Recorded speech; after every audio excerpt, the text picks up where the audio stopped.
Salamat, Abi, Mr. President.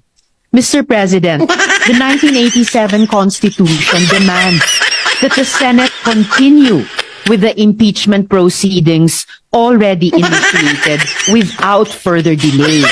The rulings of the Supreme Court may... Majority Floor Leader. Yes, Mr. President, this is just a short manifestation. You may Mr. proceed, sir.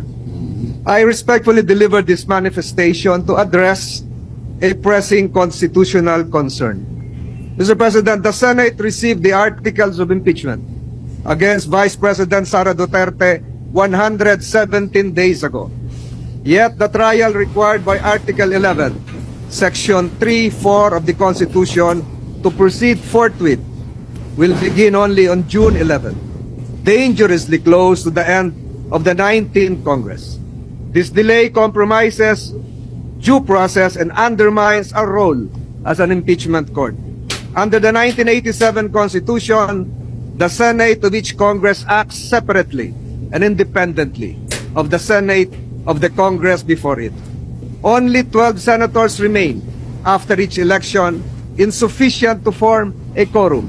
Thus, unlike the U.S. Senate or the Philippine Senate under the 1935 Constitution, we cannot carry unfinished proceedings into the next Congress.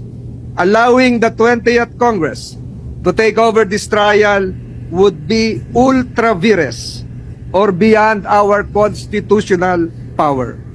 Jurisdiction over impeachment is exclusive to the Congress that receives the complaint. Supreme Court rulings in Neri versus Senate and Balag versus Senate and our own Senate rules, Rule 44, Section 123, confirm that all legislative and investigatory matters terminate with the expiration of a Congress. This principle is affirmed internationally. Jefferson's Manual provides that unfinished business do not carry over into a new Congress. If we cannot conclude the trial before June 30, 2025, we must recognize this impeachment case is functionally dismissed by constitutional operation and no action can be taken by the 20th Congress on the matter for lack of constitutional authority. Mr. President, kahit anong pilit, hindi maitatawid, lalo na't kung lalabag sa saligang batas. Let this manifestation be entered into the official records and journal of this chamber. I will likewise submit a version of this manifestation complete with footnotes for proper documentation. I speak in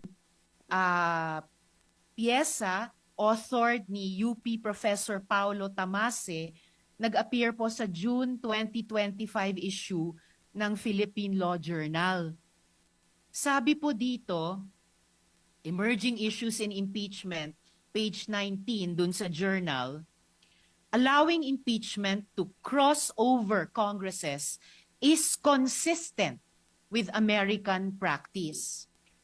Following the practice of the United Kingdom, Thomas Jefferson's Manual of Parliamentary Practice states that an, quote, impeachment is not discontinued by the dissolution of Parliament, but may be resumed by the new Parliament, close quote. The U.S. Congress na binanggit ng Majority Leader, ng Minority Leader at ng Senate President, the U.S. Congress has observed this for over 200 years, from the 1803 impeachment of Judge John Pickering to that of Judge Porteus in 2009. In Congress, impeachment proceedings are not discontinued by a recess. The following impeachment proceedings extended from one Congress to the next. 5 pong halimbawa, Mr. President, sa article na ito. Babangkitin ko lang yung pang-apat kasi yun pamilyar sa ating mga Pilipino. 4. The impeachment of President Clinton was presented to the Senate after the Senate had adjourned sine die. After, Mr. President, the Senate had adjourned sine die for the 105th Congress, and the Senate conducted the trial in the 106th Congress, Mr. President.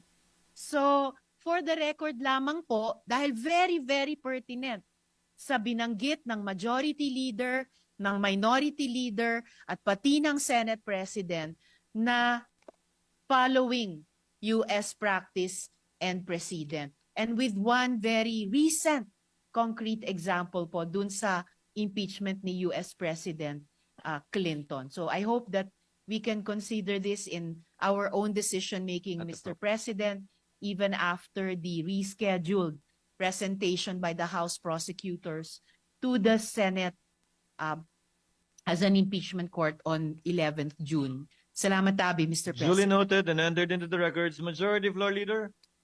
Just to reiterate again, yung nabanggit ko po kanina nga, magkaiba yung sa Philippine Senate at US Senate kasi ang naiiwan sa US Senate tuwing mag-ieleksyon ay 67 senators, enough to constitute a quorum out of 100 senators and enough to convict or acquit. Sa atin po, 12 lang, not enough to have a quorum of 13, more so a number of 16 to convict or acquit. But be that as it may, Mr. President, we have all the discussions done, and I think this would